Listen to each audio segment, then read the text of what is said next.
It's May 26, 2025, and another Memorial Day, which unofficially starts the beginning of summer. But did you know that the first Memorial Day celebration was created by African Americans in 1865? I'm historian and national political commentator Michael Imhotep. Welcome to the African History Network show. On May 1st, 1865, freed African American slaves gathered in Charleston, South Carolina, to commemorate the death of Union soldiers and the end of the U.S. Civil War, which was 1861 to 1865. We know April 9th, 1865, you had General Robert E. Lee, who surrendered to at the Appomattox Courthouse to General Ulysses S. Grant. Now, according to two reports that Yale University history professor Dr. David Blight found in 1996, while researching a book he was writing on the U.S. Civil War, he said a curator at Harvard University's Houghton Library asked him if he wanted to look through two boxes of unsorted material from Union veterans. Dr. David Blight said, quote, there was a file labeled First Decoration Day. Now, the information that he found in this file led him to articles in the New York Tribune and the Charleston Courier about a crowd of 10,000 people, mostly freed African slaves, with some white missionaries present, who staged a parade around the racetrack. 3,000 black schoolchildren carried bouquets of flowers and sang John Brown's Body, the song John Brown's Body, in order of the abolitionist John Brown, who led the raid on Harper's Ferry in Virginia in 1859. Now, also members of the famed 54th Massachusetts Regiment, which was an all African-American Union regiment, were present. They attended, they performed double time marches. We saw the 54th Massachusetts Regiment portrayed in the movie Glory, starring Morgan Freeman and Denzel Washington. Also, African-American ministers were there and they recited verses from the Bible.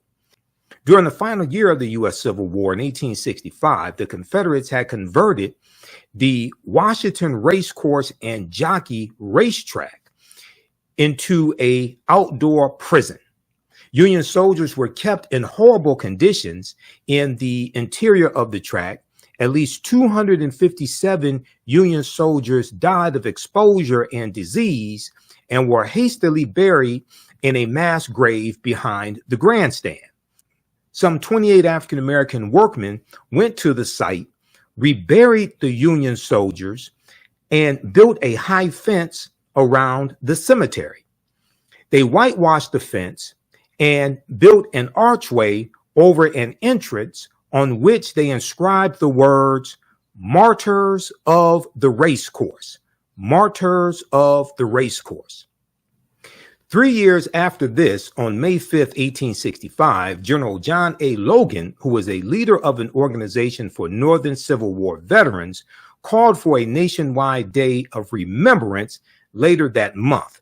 He called for this day to take place on May 30th, 1868, and he called for flowers to be strewn on the graves of fallen Union soldiers and Confederate soldiers as well. It was honoring those who died in the Civil War, okay, whether they were on the Union side or the Confederate side, and whose bodies now lie in almost every city, village, and hamlet, churchyard in the land. Now, the date of Decoration Day, as he called it, was chosen because it was not the anniversary of any particular battle. This was the first national commemoration of Decoration Day, which would later be called Memorial Day.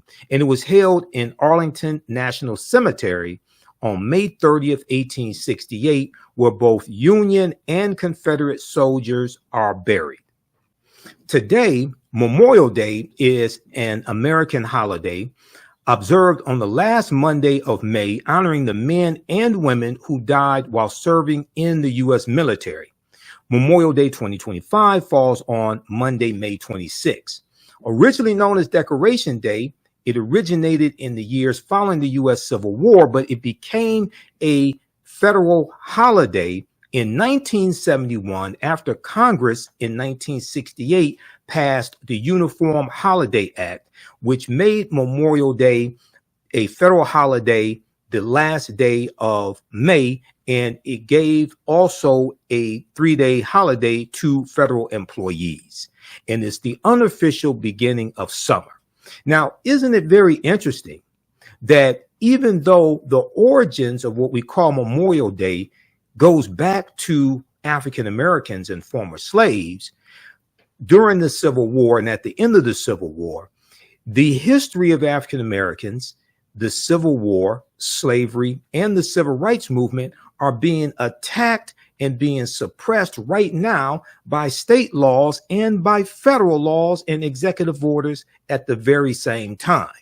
Yet they want to take laws from the same period of time that they're trying to suppress the teaching of the history of and use it to attack African Americans in the present and the future.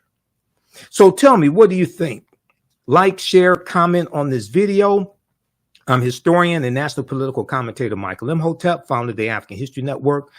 Follow me on Facebook and Fanbase at the African History Network, and on Instagram and YouTube at Michael Imhotep, IMHOTEP. Visit my website, AfricanHistoryNetwork.com. You can also support the African History Network and support our research through Cash App at $ the AHN Show through Cash App, and on PayPal, paypal.me/the AHN Show. We have the information right on the homepage of my website. You can register for my online history courses that I teach on Saturdays, 4 p.m. Eastern Standard Time, Ancient Kemet, the Moors, and the Ma'afa, Understanding the Transatlantic Slave Trade, what they didn't teach you in school. And watch me Friday, 6 p.m. to 8 p.m. when I provide historical and political analysis on Roland Martin Unfiltered on the Black Star Network. Remember, right now is correct your own behavior. It's not over till we win.